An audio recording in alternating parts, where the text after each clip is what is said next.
You're listening to Season 10 of Mobile Suit Breakdown, a weekly podcast covering the entirety of sci-fi mega franchise Mobile Suit Gundam, from 1979 to today.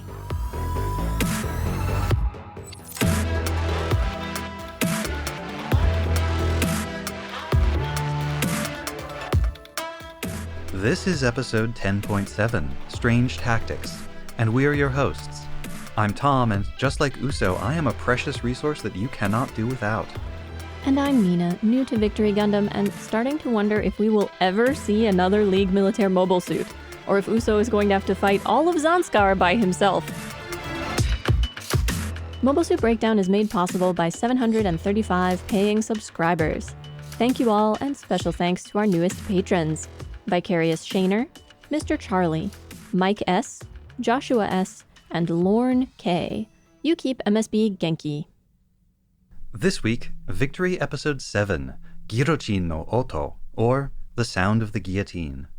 The episode was written by Okeya Akira, storyboarded and directed by Takase Setsuo, and with Maeda Meiju as animation director. Nakata Kazuhiro guest stars as bike fiend Duker Ik.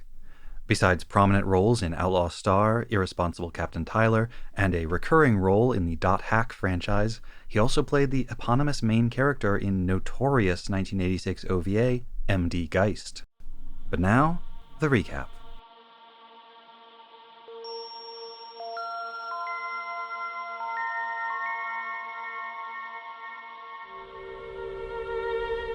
From a mobile armor high in the sky, Commander Griffin receives confirmation that Lieutenant Chronicle Asher is alive, and that the Gatarl team have a plan to trap the League militaire convoy that's been causing Zanskar forces so much trouble.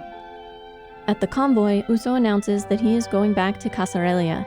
He's worried about Count and Katagina, but he's also worried about Shakti.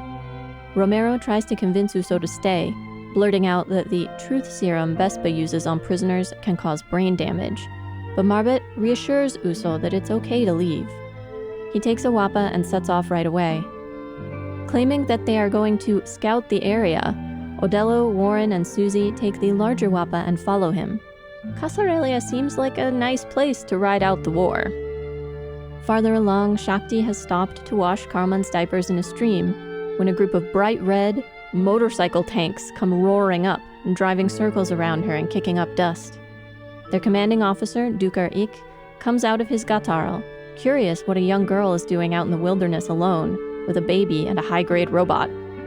He asks if she's with the Resistance, but Shakti just stares at him until Karman begins to cry, and while she shushes and comforts the baby, Duker decides to move on.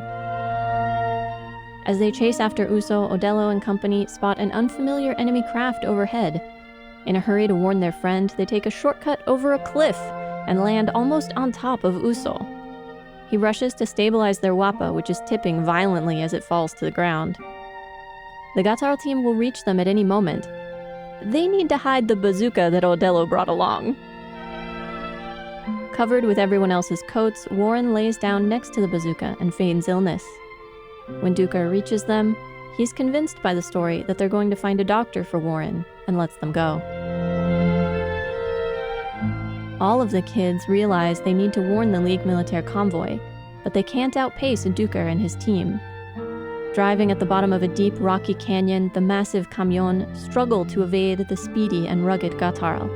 And Marbet, still wounded and with very little experience piloting the complete Victory Gundam, launches to provide cover fire, but crashes on a clifftop shortly after. Uso, who has been racing along the clifftop, watching the fight unfold and trying to shout advice, is there in moments to take her place. While the camion launch the boots and Uso focuses on docking, a group of purple and gray Vespa mobile suits, led by Lieutenant Arbio Pipiniden, fly over.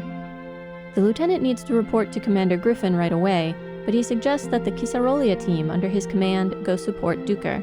After all, they need to acclimate to fighting in Earth gravity.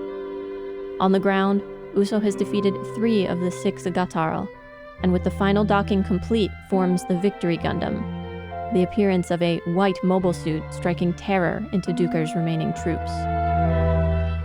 Despite the arrival of the Kisarolia mobile suits, Uso is able to use the terrain and the enemy's inexperience fighting on Earth to evade their attacks and damage their mobile suits.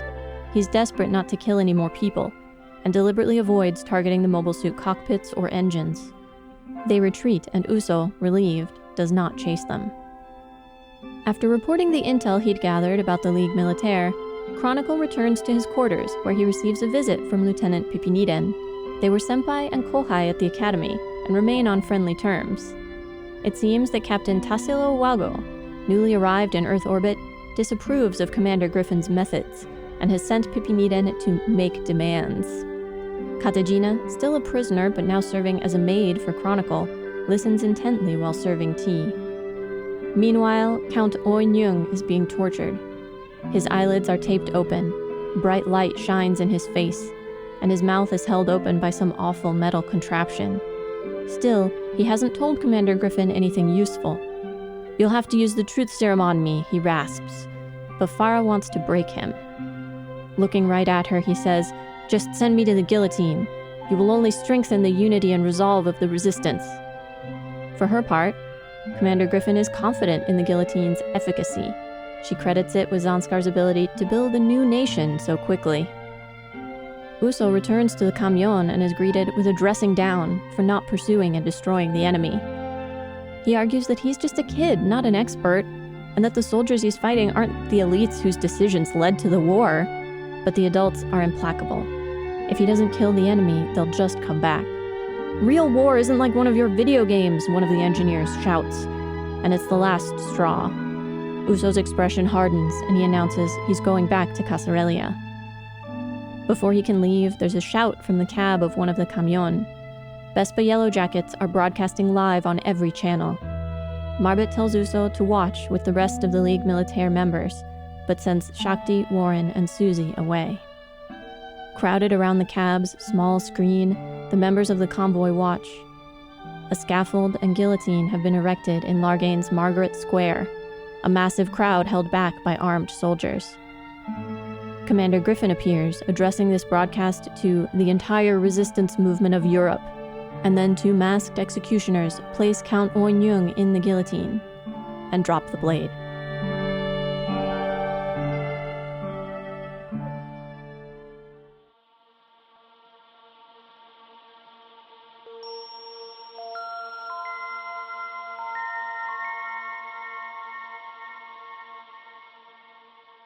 You may not know this, but this episode gives Victory one of its most famous meme lines, which is Duker Ik, when he's talking about the bikes, when he's talking about driving. And I think in our version of the translation, it says something like, "This is nothing to me, the man who revived the tradition of biking from the old century," which is a pretty good line as it is. Great meme potential on that one. But the version that gets passed around a ton online is an older, I think, fan translation in which he says, "By reviving the bikes of the Middle Ages and reviving the tradition of driving, I've now become unstoppable," which is maybe even an S-tier meme line. The bikes of the Middle Ages and the tradition of driving makes a man unstoppable. When he says the old century, he might not mean the previous century. He might mean the old calendar before the universal century was implemented. I think he says, like, Chusei. I think he says, like, Middle Ages. But obviously Middle Ages, Relative the middle changes relative to where you are. He has extremely strong anime villain energy in a way that feels a little out of place in this show. The grandiose statements, the zipping around on a motorcycle tank. The complete disregard for the deaths of his men. Like, the As Gundam befits my rival. Exactly. He's like, yeah, obviously he killed all my guys. That's great. I'm so happy because now it means I have a worthy opponent. He's also uncharacteristically reasonable for a Vespa officer. Like, he runs into Shakti with Karuman in the woods and is like, "Hey, 12-year-old girl with child, I noticed that you have a high-grade consumer toy robot. Are you a member of the militia?" But as soon as he's asked the question, he kind of realizes how ridiculous it is. He doesn't actually wait for her to respond before he's like, "No, obviously, you're not. Go about your business, kid." And likewise with Warren, Susie, and Odello, the Odello experience. Except he's also wrong. They're hiding a bazooka. They're gonna go warn his enemies. Well, and Shakti also runs off to warn his enemies. He's wrong on both counts. But he's not unreasonably wrong. No. I also want to touch on the bikes thing briefly. This might be a thing to research later. Once we get through our massive research topics that we're trying to cover on the front end of the season, because the behavior of the bikes feels inspired by both motocross, which is dirt biking on courses, frequently involving a lot of like jumps and tricky biking, showy biking on like pre-planned courses. There are races. And then there's also motocross where you're trying to earn points for doing tricks like you would do with BMX or I don't know a whole lot about the history of motocross as a competitive sport. I had an uncle who was pretty into it. I've gotten to see it live a couple of times. But I do wonder about when did it start to get popular, because the 90s would sort of fit with my vague recollections. So maybe this is an attempt to appeal to another segment of kids. Like, look, cool motorcycle tricks. I can forestall at least some of that research, because I know for a fact that these bikes are in this show because a Bandai executive believed that kids were really into bikes and ordered Tomino to put bikes in the show. Summoned him to Bandai headquarters and in a meeting insisted. Wow, okay. It didn't necessarily need to be these specific bikes but in this specific design. Exactly. Some kind of bikes. Gotta have bikes. And in Japanese, when they say bike, they mean motorcycle. His line about reviving the tradition of the old century is kind of absurd, because if you have watched previous Gundam, you know that, say, Judo rode around on a motorcycle. So did Kai in First Gundam. Even Monica Arno in F91. Not very effectively. She had revived the tradition of falling off of your bike from the old century. Not as prominently. There also seems to be some inspiration from biker gangs. I feel like that whole aesthetic of having them circle up around people and drive in circles around someone, kicking up dust and penning them in. That's a very biker gang thing to do to somebody. I don't know if it actually is or if that just gets used in every film about them, but, you know, same difference from our perspective. Also, I'm pretty sure this is like only comes across in a couple of shots, but I'm pretty sure Duker's bike is significantly larger than the other bikes in his squadron. It's like a mama bike with its little babies. I don't know. I think they may have just struggled with consistency of scale, scene to scene. And coloring, like sometimes the wheels are painted the same color as the metal of the body, and it suggests that maybe they're metal wheels, but other times they look like rubber. They're used so creatively in the battle, though. The jumping, the flying around, the flopping. Well, like I said, motocross. Yeah, and they've chosen a great environment for it, this like rocky canyon. Well, it's never explained, we assume they have a good reason, why this convoy would go through this narrow canyon, which makes them so vulnerable and provides no cover whatsoever. Well, okay, maybe it actually is explained a little bit, because Uso says when he first sees the bikes, oh, Vespa has landed ground forces. So it seems like up until now, and this is consistent with what we've seen, Vespa has been operating entirely from the air with their like mobile suit helicopter things. It would be really easy to hide from an aerial force in a canyon like that. Because if you're driving in the flatlands, the high ground flatlands around the canyon, you're very visible from the air. You go into the canyon and you have to be directly above looking down to be able to spot them. So if the Ligue Militaire didn't realize these Guitarals had been deployed, then the canyon would seem like the much safer option. We also see the introduction of Pipiniden, which It's such a fun name to say. I cannot take him seriously. I tried to look into it to see if it seemed to bear any relationship to like Japanese adaptations of Pippi Longstocking. Sort of unclear. There have been lots of popular adaptations of Pippi in Japan. And there's a musical that's just called Pippi. And Niden sounds like two and some kind of counter, but I didn't really find anything useful. I don't know. But it is a fun, silly name. He takes the opportunity to have a sort of more casual, friendly chat with Chronicle. He kind of invokes their relationship as a senpai and kohai from the academy. Although I wasn't clear which was which. I think the implication is that Pipiniden is the senpai. Okay. I think he's higher ranked. I think he's a first lieutenant to Chronicle's second or junior grade lieutenant. In which case it makes even more sense that he would say like, hey, as your Senpai, I wanted to let you know some things. Give you a little heads up. This situation is about to become much more tense. Basically that because of the internal politics of the Zanskar Empire of Bespa, Chronicles commander, Farah Griffin, is not very popular with High Command or has managed to make some enemies among High Command. They do not approve of her methods. They disapprove of several of the decisions she has made since landing on Earth. And there is a degree to which Chronicle will get lumped in with her unless he manages to extricate himself or keep himself separate from it. The appearance of the actual physical guillotine draws some immediate parallels to the French Revolution, and a whole lot of French revolutionaries ended up getting guillotined because they happened to be associated with a more prominent person who had fallen out of favor. So the warning to Chronicle is, I think, well delivered and well timed. We get several additional reminders throughout this episode of the sense of difference between Earthnoids and Spacenoids. Some of it, I'm sure, very real. Some of it may be constructed or imagined, but clearly important to the characters.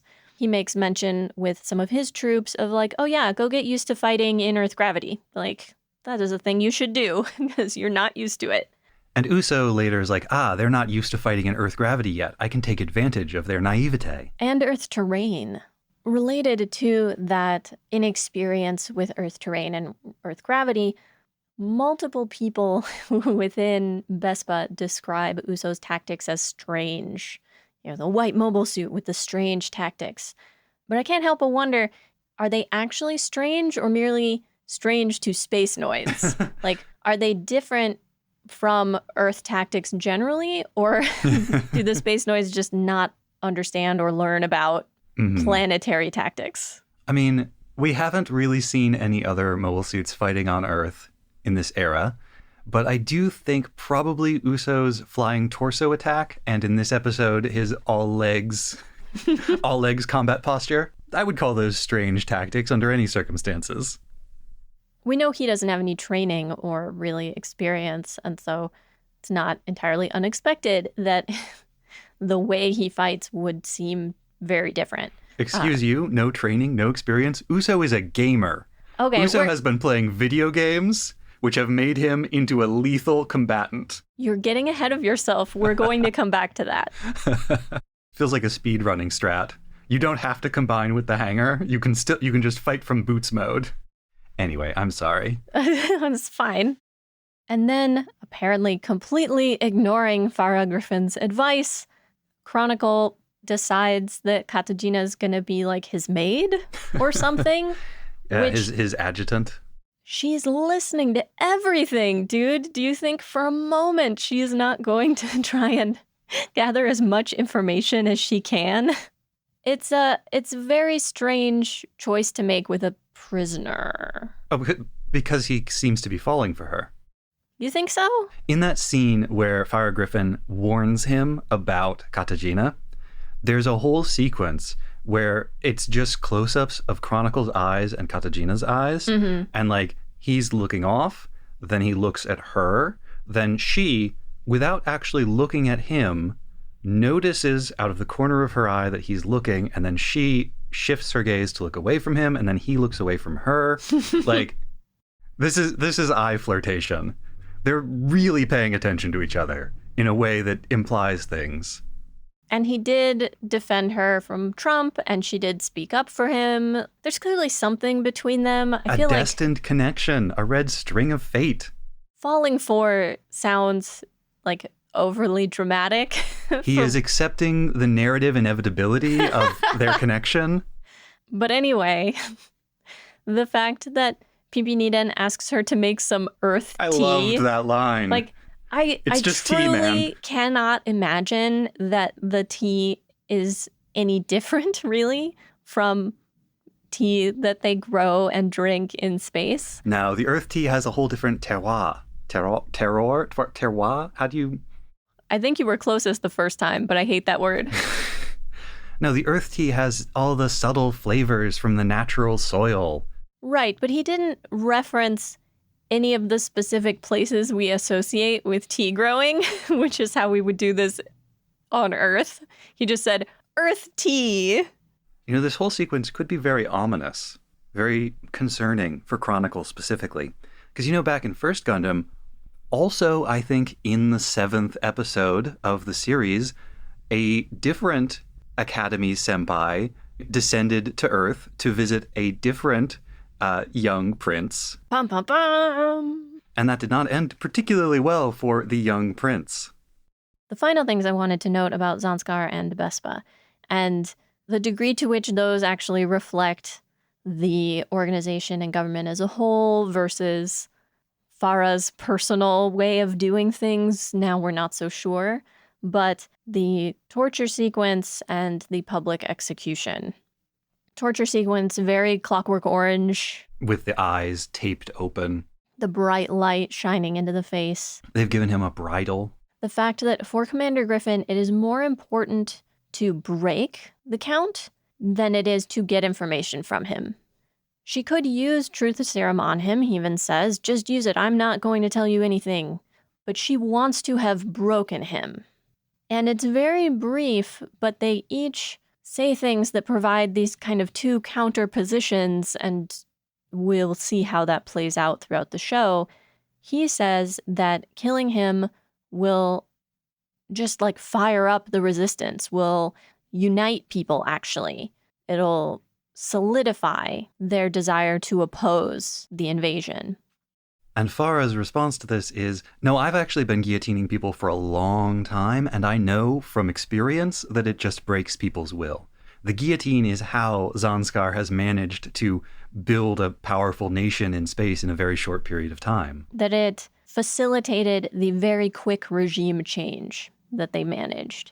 And presumably she's also referring to like taking over other colonies, executing their leadership, and forcing them to submit to the Zanskar Empire. And of course, in this episode, we learned that when they talked about the guillotine, they just meant a literal guillotine. A big wooden structure with a slanted blade that chops off people's heads. Yep. Into the traditional basket, no less. Yeah.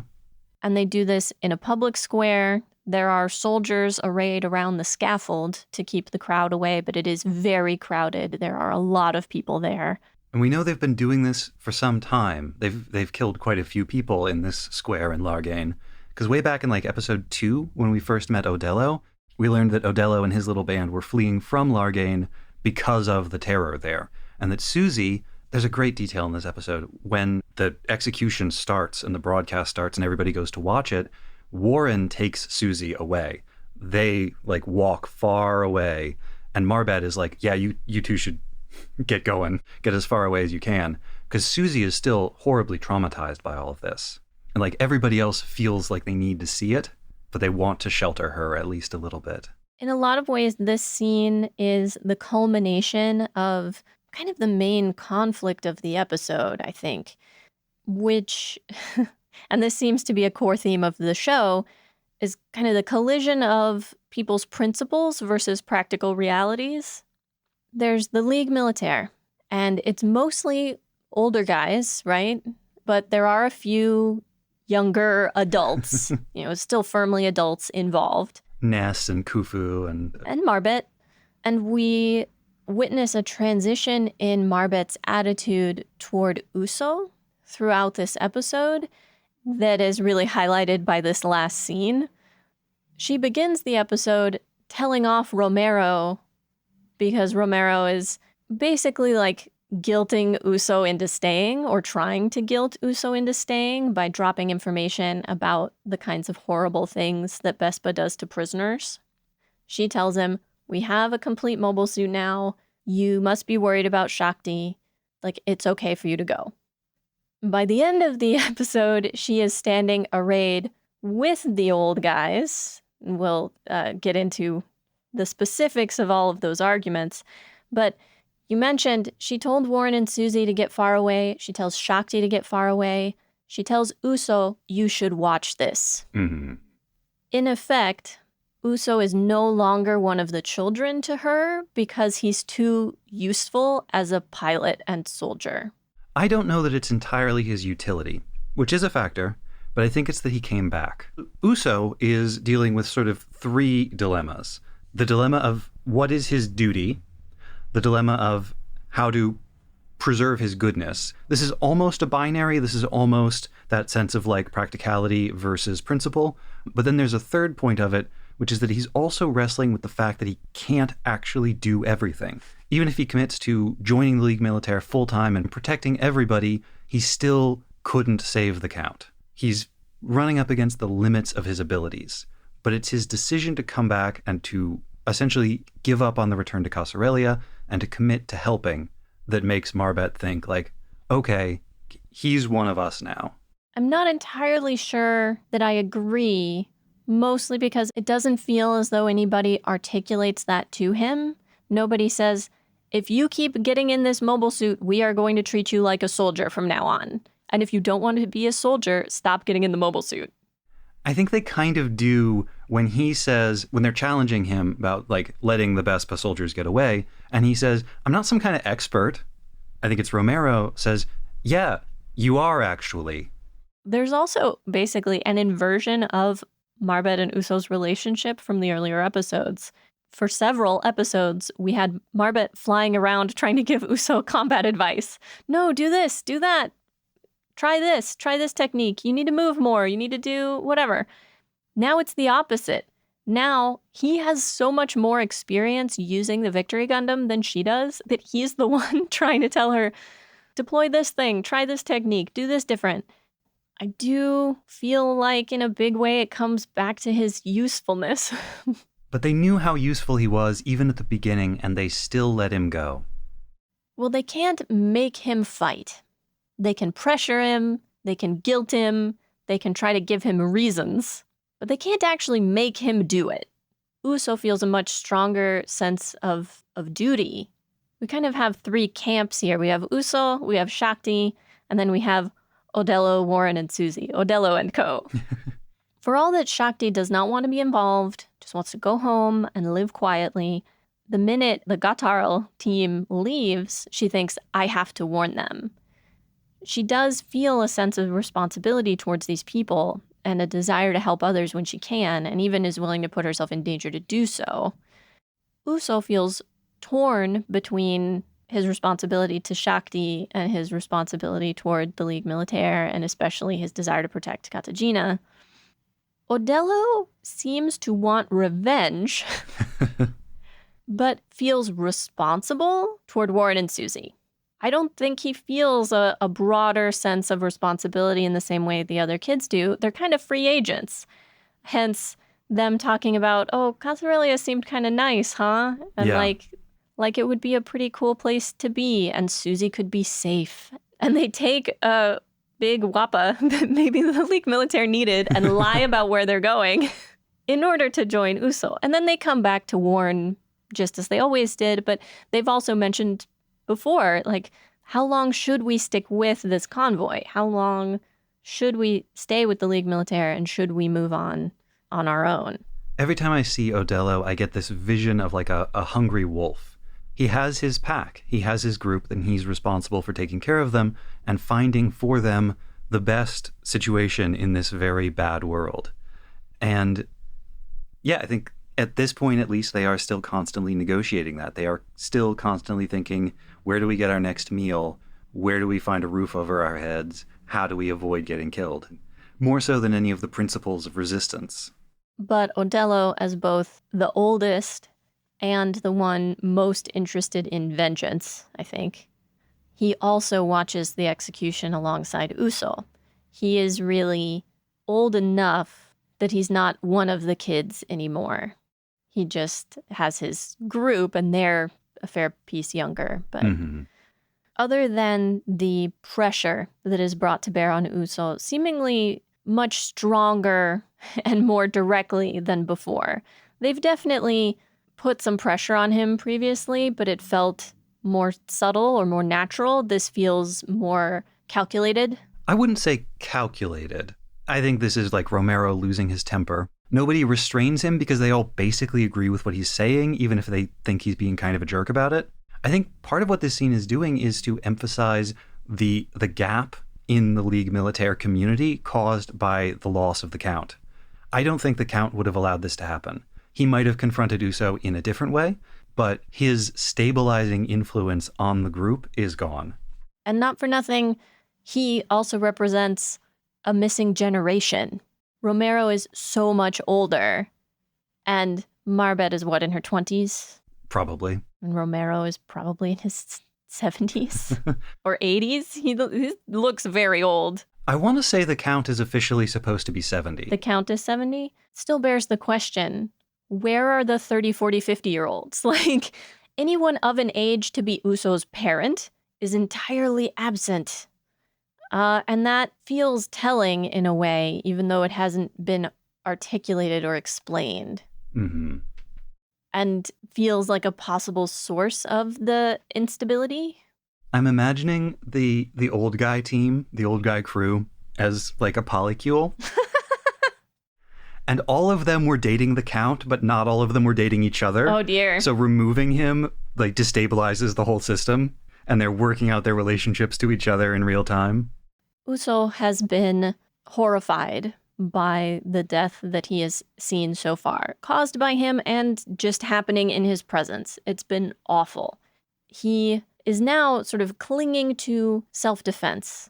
When he feels as though he is directly defending himself or the people closest to him, he can bring himself to attack others and possibly kill them because it's like direct, obvious, immediate self-defense.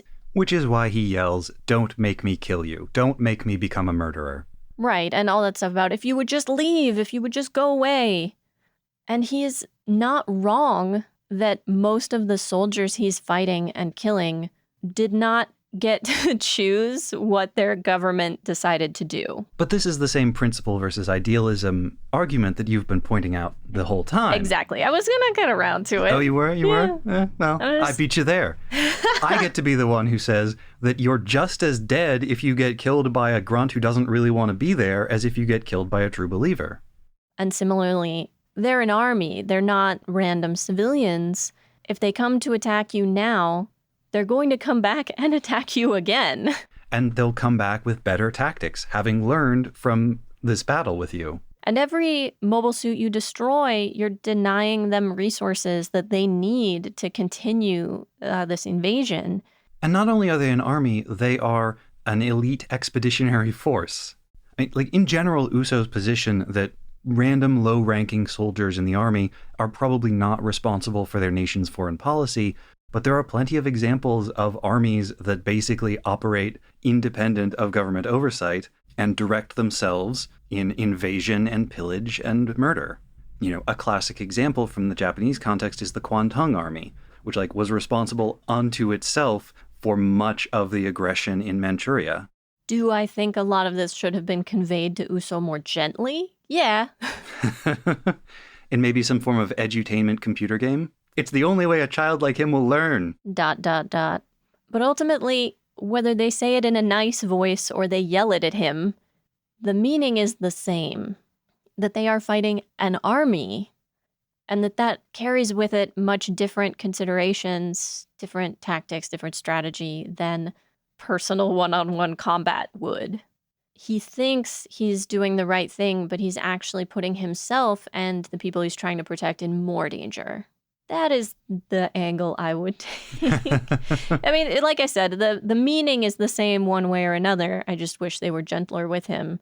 To be able to fight the way Uso wants to defeat his enemies without killing them consistently over and over again, to win every time and protect those close to him, you have to be so much better than your opponents. You have to be practically superhuman, or in fact, actually superhuman. And you have to win every time. And that's really difficult. An actual human being in this context probably couldn't do that. You know, when we taught karate, if you were sparring with somebody who was much less experienced than you, yeah, you could do that. But you have to be on the level of like an adult fighting a child to be able to do that consistently. One of my favorite bits of art that kind of like addresses this conceptually, which you reminded me, I've probably talked about on the podcast before, but there were these comedy fantasy books by Robert Asprin called the Myth Books. And in one of them, a couple of characters who used to be assassins or hitmen or bodyguards, something in organized crime, for some reason, I don't remember why, they have to enlist in the army. And they get in trouble with their commanding officer because they're not taking kill shots with crossbows, they're taking wounding shots. And they're like, well, but how do you get information out of somebody if you've killed them? Or how do you get money out of them or whatever? And their extremely exasperated commander is like, look, it's great that you guys can do that, but the raw recruits who have never fired a crossbow before, if they try to do that, they will get killed. They are not good enough at this to try to wound rather than kill. They need to be trying for kill shots all the time. And this idea that, yeah, you need like exponentially more skill to do that, or the situation needs to be very different in order to do that without incurring a ton of additional risk to yourself and everybody around you. There's this trope that shows up in anime often, which I call like the fightin' pacifist. And it's a character who, dealing with a similar dilemma to what Uso is facing here, resolves that they'll fight and they'll destroy enemy mecha, or they'll defeat their opponents, but they'll never kill. And they avoid the cockpit, etc., etc. And then they get away with it because they're not a person, they're an anime protagonist, and so they have, unlimited power, basically. They have whatever amount of power is necessary for the narrative to work, and they end up being able to sustain this otherwise completely unsustainable philosophy of fightin' pacifism, which bugs the heck out of me because it relies on superhuman power. It relies on having the biggest stick, a stick so much bigger than anyone else that you can enforce your sense of personal morality on the entire world, reshape the universe to fit your desire, not to ever have to make a hard decision. Uso could not go after Katajina and go after Shakti at the same time. He cannot fight off the enemy and not kill anybody. He is being thrust into all of these situations that create like direct conflict between the things that he wants to do and be. And that's life. All of us have to do that. I mean, not those specific choices, I hope. But yeah, you're always going to have to make those difficult choices. And I think that's a big part of what makes a good character relatable. You brought up the line about video games earlier, which so glad I talked about youth culture and otaku already, because it just keeps coming up. The concern that the older generation seemed to have that video games and the kind of entertainment that young people engaged with meant that they didn't understand reality. I think they're wrong. Uso's desire to fight without killing someone, I think, is just the naivete of being young. And I think it's a rare person who, at his age, would want to kill somebody, like actually really mean it, especially someone who, hadn't personally harmed them directly just yet. But it comes back to that generational conflict and to this idea that, well, like any art, like any media, gives a skewed idea of what reality might be. If you've only ever played war games, you might mistakenly think that that's what war is like. And your first experience would be very jarring. But that's true of a ton of different categories of entertainment. That's not confined to war. The same thing could be said of romance games or... Well, one thing that is, I think, universal of games, obviously there are exceptions because the world is vast, but games are replayable. If you make a mistake, you can do it again from the beginning. If you're in a game where you have to make choices, you can look up advice on those choices. You can try it one way, and then you can try it another. You can save and reload. None of these things can actually be done in battle. It does kind of feel like the old man yells at cloud, or I guess old man yells at child kind of situation. To be like, those video games! But I'm not entirely certain that we're meant to find it risible, because I do know that in 2009, Tomino gave a speech at a video game development conference in which he called video games evil. So he may not be their biggest fan of the medium. I also know that in this time, companies like Bandai, i.e. the major sponsors for mecha programs, who had been working with Sunrise and Tomino in specific for a really long time, were just losing their shirts to video game developers. Like, kids were spending their money on video games and not robot toys. And so there may have been some hostility on that end, too. Not that there weren't Gundam video games, not that those weren't bringing in the cash, but... To the extent that, a toy version of something is a few steps removed from an actual real thing that may or may not even be possible or exist, a video game is yet a few more steps removed because of the lack of physicality, the lack of like a real material thing that you can touch in your hands. I'm not going to get into the whole argument over whether or not that's good, bad, or both. That is beyond the scope of this talkback. A video game is also constrained in certain ways that a physical object is not. Like, if you were playing with a model of the Victory, you could have it fight with just its legs on. You could turn its head all the way around. You could have it shoot backwards just by lifting an arm in the wrong way. If you're playing a video game, you can only do those things if they have in some way already been programmed into the game. Yeah. Or if you hack it. But functionally, you are limited by someone else's creativity. That is one of the points in favor of physical objects, yes. I'm not anti-video game. No. I mean... I think many of us spend too much time on screens, and it's like bad for our mental health. But I also think a lot of video games are very enjoyable as recreation and entertainment, and a lot of them are great art. Absolutely. So it's just like anything, though, right? Moderation. It is always good to think about the ways in which different media, different experiences limit and condition our thinking. It's one of the concerns about TV and film versus books, right? With a book, your imagination has to picture these places, construct these people, construct the visuals, and it's active. You have to read the words. It requires this input from you and effort from you in a way that passively watching a screen does not.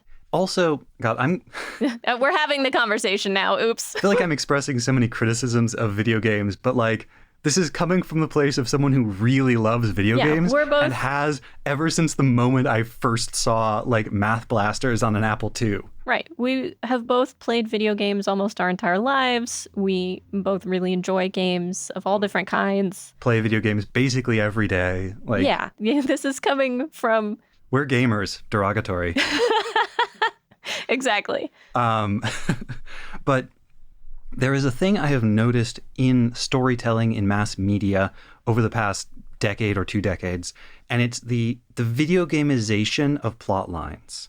That even in other media, even in books, movies, TV, there is a shift to narratives that are structured the way a video game is structured.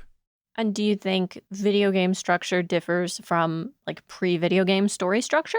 Yes. I mean, video game story structure inherits a lot of things from other existing narrative structures, but a lot of video game storytelling is based around the mechanics of a video game. Travel to place, obtain object, kill the mans. And then the upgrades to the object and harder mans. Right. And build team. And I'm going to bring it back to Victory now. When they were designing Victory, when they were writing the story and coming up with the mobile suits and all of that, they were looking to video games for inspiration. There is talk about like getting upgrade parts for mobile suits the same way in RPGs you acquire new equipment.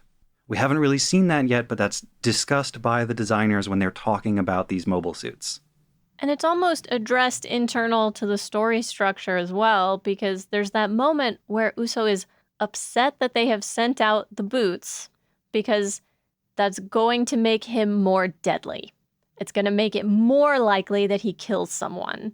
So he needed the hanger, but he didn't really want them to send the boots. And once they do, it's like, oh no, now this is a real death machine. I think in this one, it's the other way around. Oh, is it the boots? He has the boots already, and he doesn't Okay. want the hanger. But it's usually, in the past, it's usually been he has the hanger, and then they give him the boots. Right. Anyway, my point stands. Stands like a mobile suit with just legs on the ground. I loved that legs sequence. The fights in Victory continue to be absolutely top-notch, really creative. The Victory Gundam was designed by Kotoki Hajime, There is a joke in Gundam circles that whenever Katoki gets the opportunity to redesign an existing mobile suit, he always makes the legs a much larger percentage of its overall body. So the Victory with just the legs is the ideal Katoki mobile suit. And in addition to being really creative, this fight also, I think, externalizes Uso's internal dilemma. His desire to return to Casarelia at the beginning of the episode represents a desire for innocence, to return to an innocent time, to give up these responsibilities, to give up the power over life or death that the Victory represents for him. And then he gets into the fight, and he has to confront that directly, overtly. I disagree slightly. It's true that he doesn't want to kill anyone. It's true that he has been horrified by seeing death over the past however many days or weeks it's been. But I don't think he would want to go back to Casarelia if he didn't feel responsibility towards Shakti. If Shakti hadn't gone back, I don't think he would go back alone. It's not just about getting away. It's not just about trying to go home and go back to how things were. It's that with all their parents gone, he has kind of decided that Shakti is his responsibility, that he's supposed to look after her. And he can't look after her if she's gone back and he's here. I find myself in a bind because I don't disagree with anything that you just said, but I don't entirely think it negates what I was saying before. Well, like I said, it's kind of a matter of we're arguing over like degrees, which concerns rank higher on the list than others. And for which characters. And how strong a pull do they have. My position is that if Shakti hadn't gone back, he wouldn't want to go back. He wouldn't go back. Is yours that he would? Yes. Okay. And that's mostly because of that scene towards the end, after he's gotten out of the Victory, after he's been upbraided by the old man Polycule, where he's like, well, okay, then I'm going to leave. He tries again to leave. And again, he's forestalled by Bespa's actions. Shakti also wants to go back to Casarelia and also finds it to be impossible. And it's that impossibility that really makes me think that Casarelia is becoming like the Garden of Eden. It represents the impossibility of a return to the innocence before all of this happened. I mean, I agree. It's basically the Shire. The next time on for this episode says that they try to go back, and they do go back, and then the fight comes to them, which is more or less what I would have predicted, that there isn't really anywhere that they can truly, completely get away from the war. I guess we should mention that we've started watching the Next Time Ons. Yeah, we do that now. We started with this season. It was part of the episodes as they aired, so... Yeah. I think my initial motivation in saying that we weren't going to watch them is because I wanted to preserve like a couple of specific shocking moments from First Gundam to get Nina's like in the moment reactions to them. But the appeal of that has kind of declined over the years. And like you said, they are part of the episodes. And as we do our best to put ourselves in the mind space of a person watching this when it aired, then yeah, we ought to be watching them.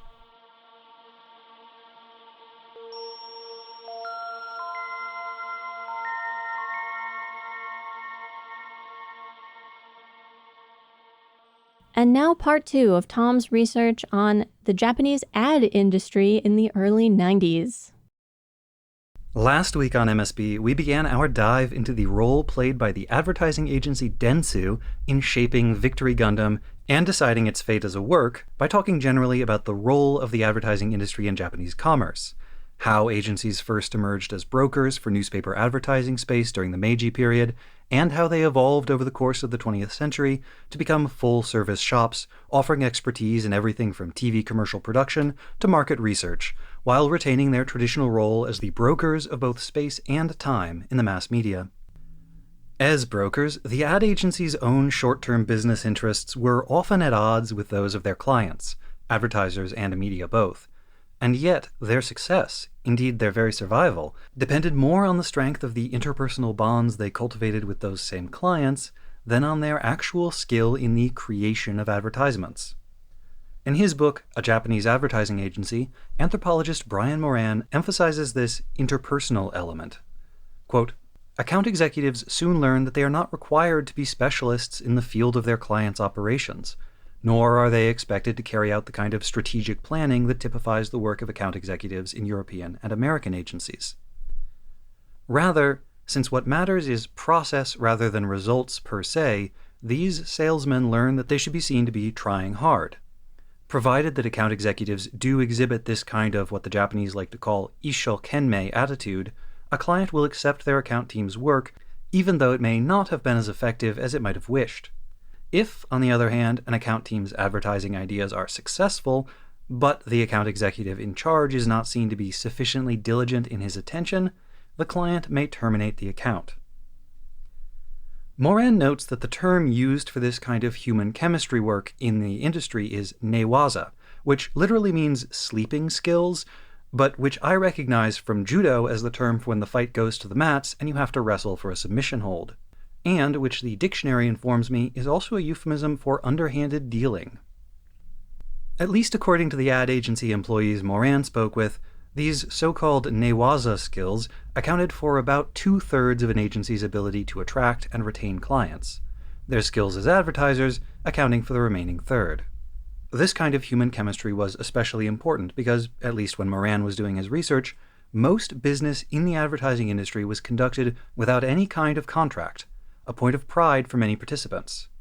Trust and mutual exchange of favors were the sinew by which the industry moved, and nowhere was this more true than in the extremely high-stakes realm of TV advertising.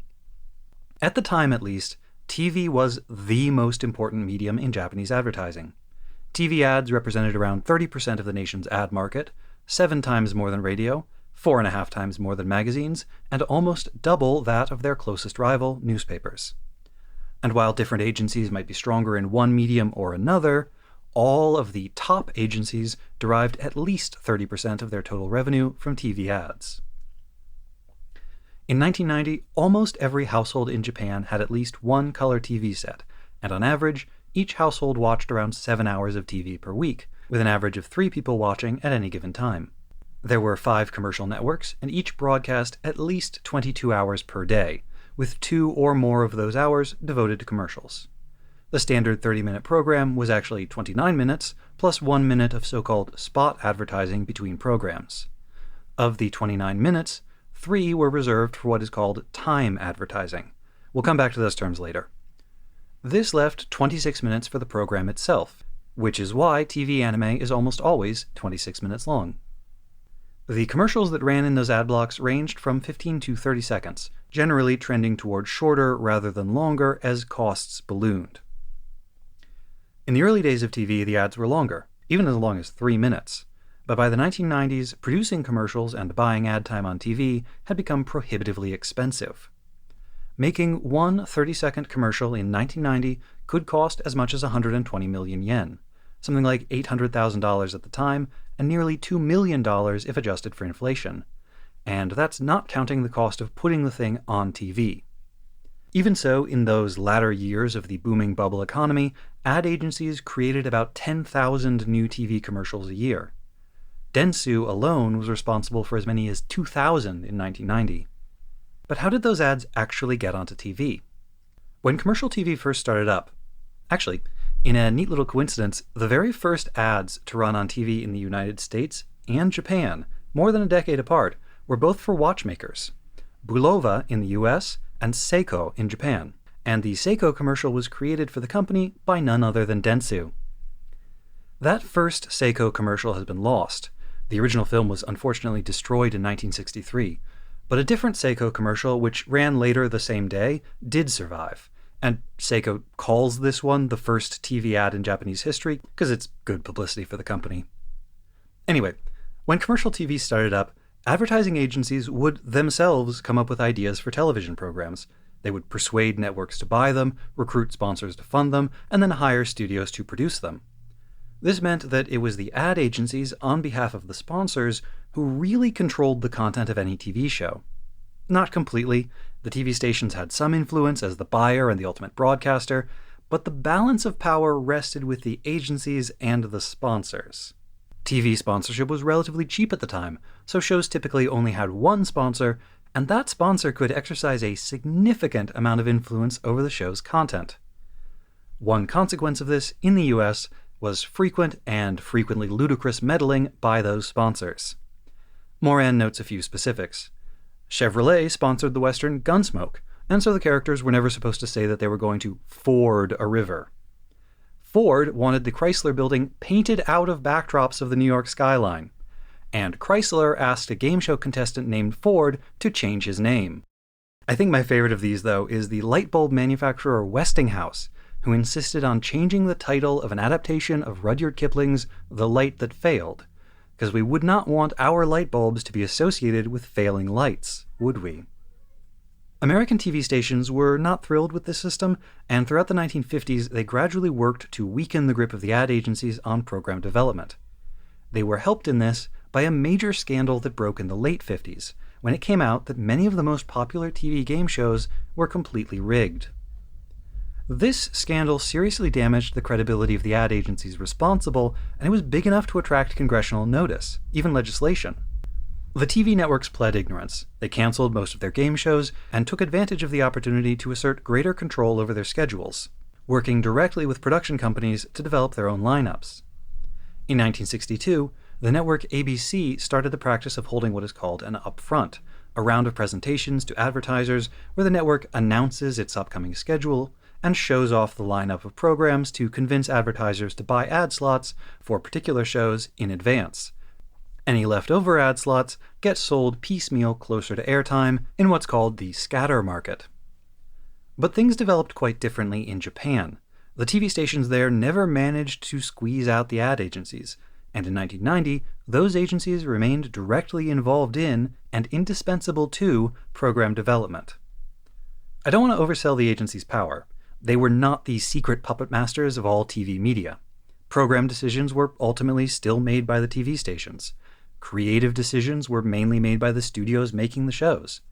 But agencies did develop ideas for shows, analyze the market to determine whether the show might find an audience, recruit sponsors, find production studios, and pitch the whole package to the TV networks. In exchange, they received the right to broker the sales of the ad slots during the program. That was a very lucrative privilege.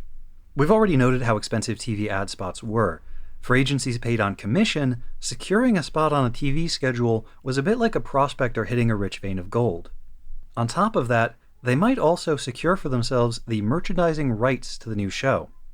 If the show turned out to be a hit, or better yet, a durable franchise, those merchandising rights could be extremely valuable, and might even be enough to keep a small, specialized agency afloat for a long time. This is foreshadowing for next week. The pitching process could work a couple of different ways that involve more or less involvement from the agencies. A TV station might have an existing show that needed a new sponsor for one reason or another. In this case, they would notify all the ad agencies and ask them to propose new sponsors from among their clientele. At this point, the agencies would submit bids, and the TV station would pick the best bid to become the new sponsor. Best could mean offering the most money, but often not. Prestige mattered a lot to the TV stations, and so did finding a good fit for the program. They also needed to make sure that the new sponsor meshed well with any other sponsors on the same program. It was bad practice to allow two competing companies to co-sponsor the same program. In a scenario that's a little bit more relevant for us, the TV station might have an opening in their schedule and need a new program to fill it. The idea for that new program might come from anywhere, from the TV station, from an advertiser with something to sell, from a production studio with a story they wanted to tell, or from the ad agency's own staff. But in each case, the second step was to take that idea to an ad agency, because it was the agencies, and not the networks, not the sponsors, not the production houses, that had developed the expertise and the infrastructure necessary to assemble all of the different pieces, creative and business, into an overall strategy that they could pitch to the TV station to convince them to buy the show and put it on air. They sold themselves as the experts on the tastes of the TV-watching public, and agencies lived or died on their ability to deliver on that promise. For example, Kusube Sankichiro, a Manchukuo-born anime producer working at Shin-Ei Animation, is credited with the idea for the 1979 re-adaptation of Doraemon. It was Kusube who convinced the original mangaka to authorize a second attempt, despite the ill-starred failure of the first adaptation. But it was not Kusube who convinced TV Asahi to take a chance on Doraemon. That task was entrusted to the advertising agency Asahi Tsushinsha, also known as Asatsu and now called ADK. They were able to do this in part because TV Asahi was looking to shore up their weak primetime lineup, and because Asatsu had the market research to back up their pitch. They believed Doraemon could be a big hit, and they were right. This second adaptation ran for more than 1,800 episodes, only ending in 2005. It was immediately replaced by another adaptation of Doraemon, also handled by Asatsu, which is still running today. It probably helped that Asatsu had already established themselves as animation specialists and as hitmakers, or at least the representatives of hitmakers, because they had also been the ad agency for, among other things, the Mazinger franchise. For another example, the 1982 Captain Harlock movie Arcadia of My Youth was produced in order to celebrate the 20th anniversary of the Tokyo agency. If the TV station decided to accept a show, they would buy it from the production studio, typically at a flat rate per episode.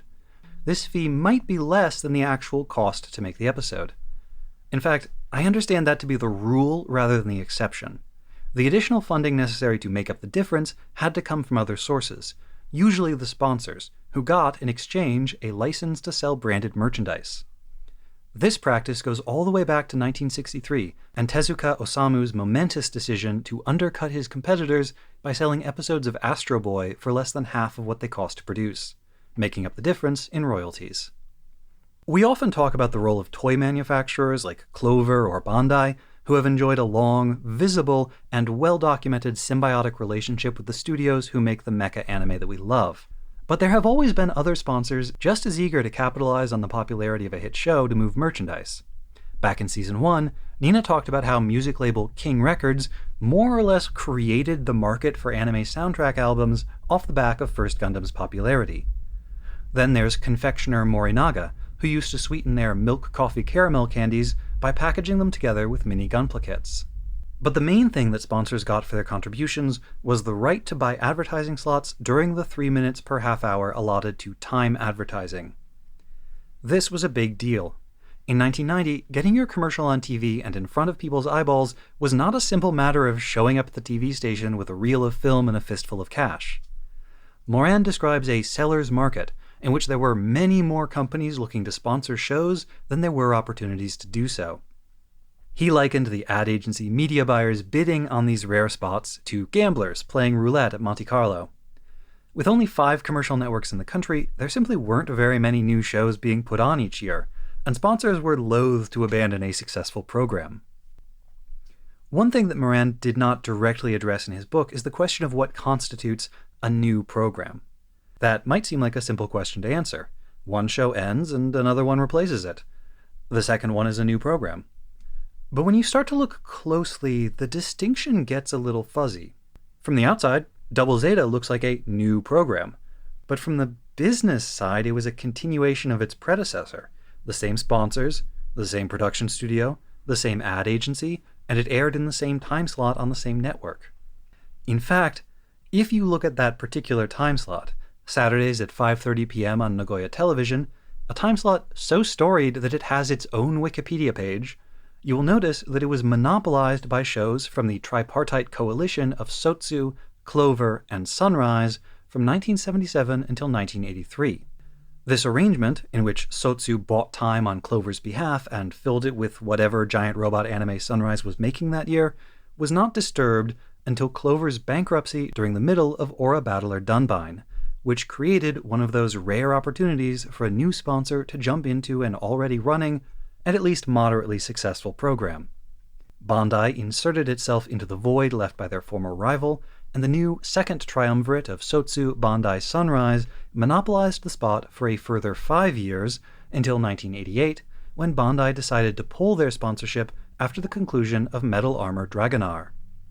According to Ueda Masuo, Sunrise had pitched Bandai on a follow-up to Dragonar, but the toymaker was not interested.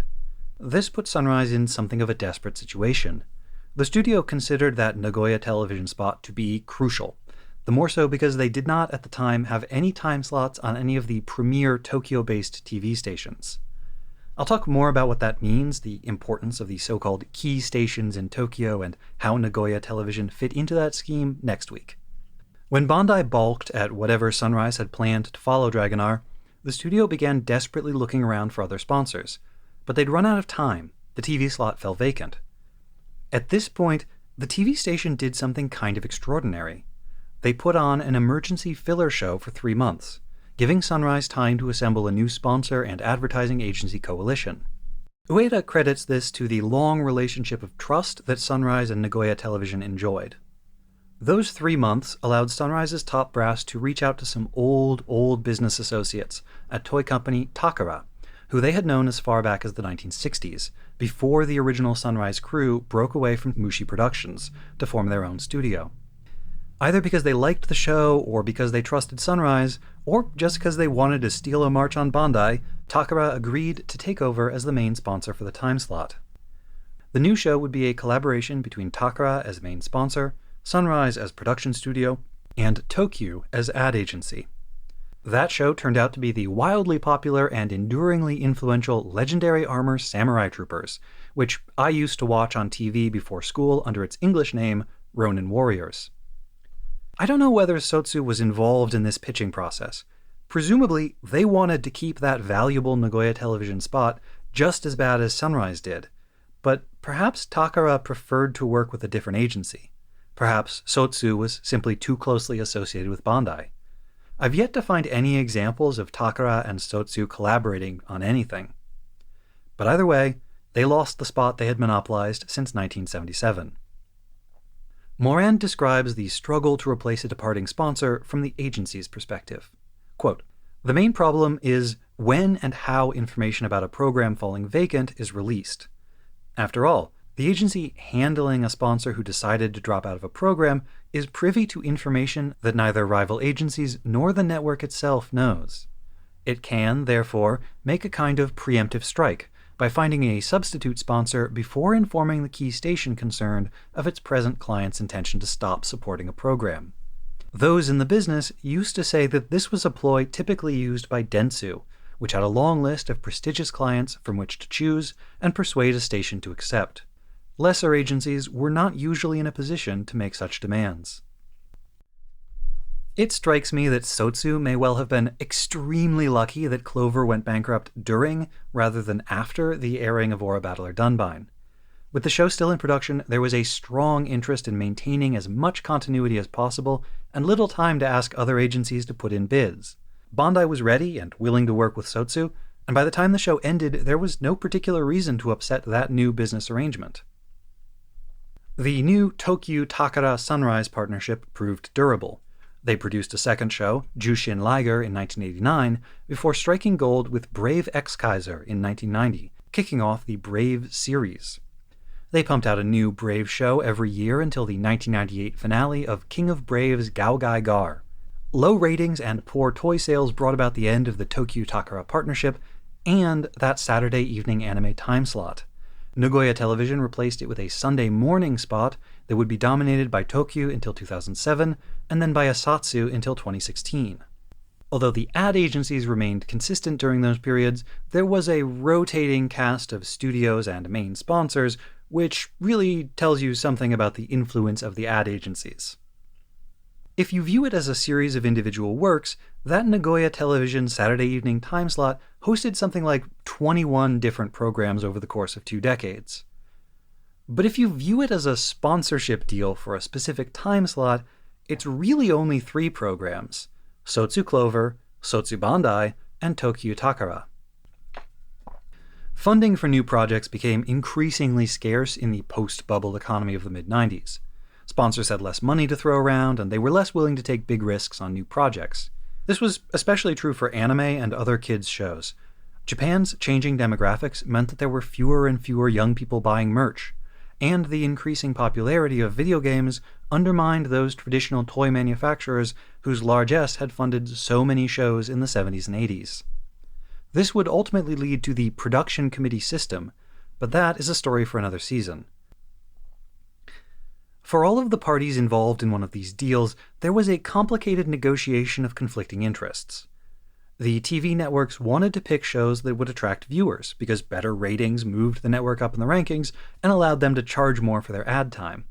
Plus, a popular show at the start of the primetime lineup could improve viewership for all of the shows that followed it, boosting the whole network. But they also wanted to attract good, which is to say prestigious, sponsors, because the prestige of the advertisements running on your network reflected back on you. And, as always, the more prestigious your network became, the more you could charge for ad spots. So a network might choose to offer special discounts, or accept a show that they would otherwise reject if they thought doing so could land them a really top-notch sponsor. They might also feel that they owed the ad agency a favor, or they might want to offer a favor to a powerful agency with the expectation that it could be called in the next time they found themselves in a pickle. Remember, that lend and borrow philosophy, the exchange of favors between longtime business associates, was crucial to the industry's culture. Of course, the sponsors also wanted a show that a lot of people would watch, but more than that, they wanted the right kind of viewers. A company that meant to sell luxury imported cars to businessmen had no interest advertising during the middle of the day when the audience would be mostly housewives. And they wanted a show that enhanced their company's prestige, either because of its content, its quality, the size or character of its audience, or even because it aired in a particularly good time slot on a prestigious network, because the halo effect of clout radiates in every direction. As for the ad agencies big enough to be playing in the high-stakes game of TV advertising, they invariably had multiple clients and multiple shows going on at any given time. This might well lead them to engage in horse trading, offering a network a better deal on this show in exchange for more favorable terms on that show. Again, Dentsu in particular was known for this practice. You may have noticed by now that Dentsu comes up whenever we talk about a big agency leveraging its size and influence for its own advantage. And that is for the simple reason that Dentsu was, and is, the largest agency in Japan by far.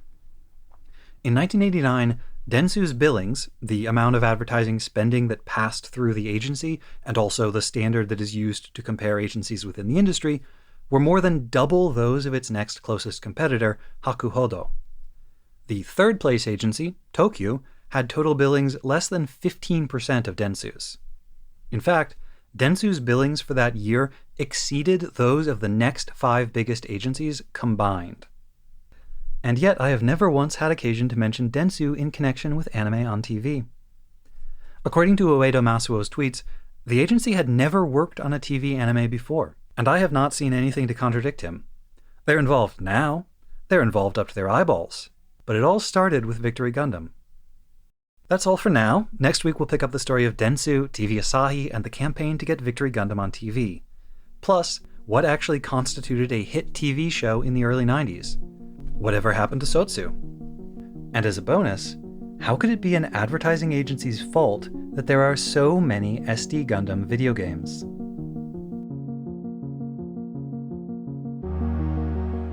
Next time on episode 10.8, Fighting Fate, we research and discuss episode 8 of Victory Gundam and the most common name in the world. A vestigial cape.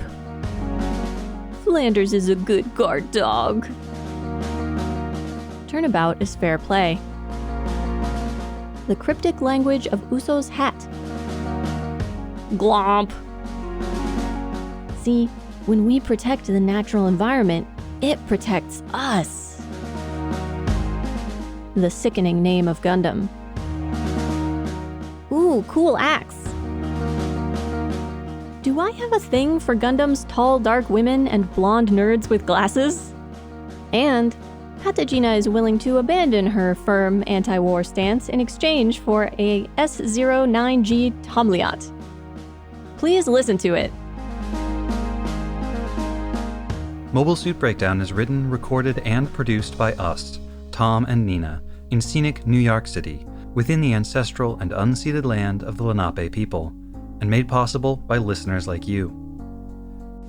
The opening track is Wasp by Misha Dioxin. The closing music is Long Way Home by Spinning Ratio. The recap music is Slow by Lloyd Rogers.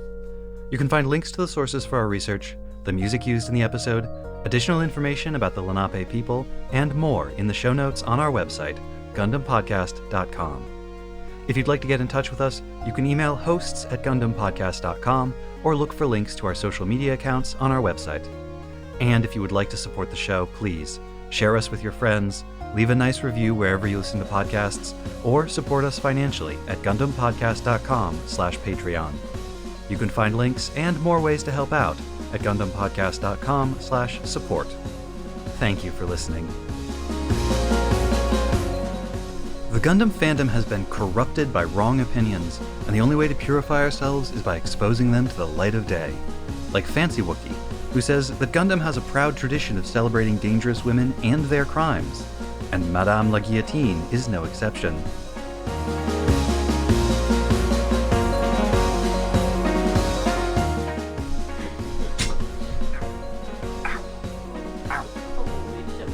Yeah, like 3 toes. 3 toes and 1 stub. New record. Pretty bad. Yeah. Well, one of them is a toe that I only kind of have partial feeling in, so that's okay. The ones you cut off that time.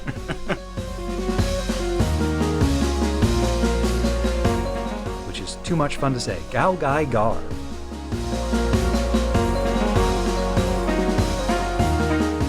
The minute he said that line, I wrote in my notes, "Shut it, old man."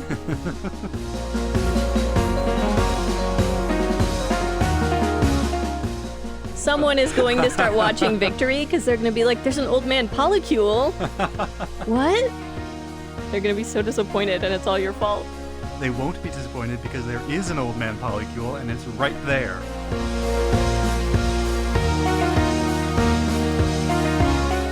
I feel like Duke or Ick, they could have a reveal that actually he, like Monica Arno, was a researcher who joined the military to get funding for his, like, living history motorcycle revival project.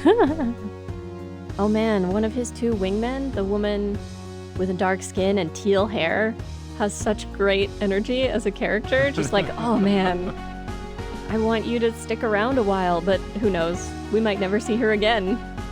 But they made her look so cool. Did you notice when Marbet gets out of the plane? Again, she has to, like, try to protect her injured leg, which is why it's such a struggle to get out, why she needs Uso's help. She's got a bandage on the wound, and at the beginning of the episode, it's, like, clean and white and freshly applied. When she gets out of the plane, it's soaked with blood. It's, like, deep red. I hadn't seen that, but this is basically the story of Marbet since the beginning of this show.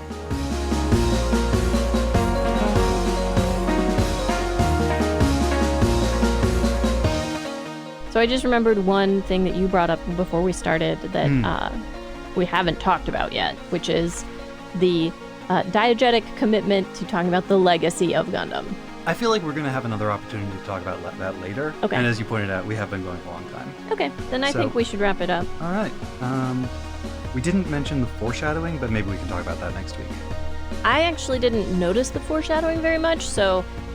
Well, you did, but you didn't phrase it as foreshadowing, because when Pipi Niden comes down and is like, the something has moved to a geosynchronous position, and the so-and-so is angry about this. And I've been instructed to make some demands. And when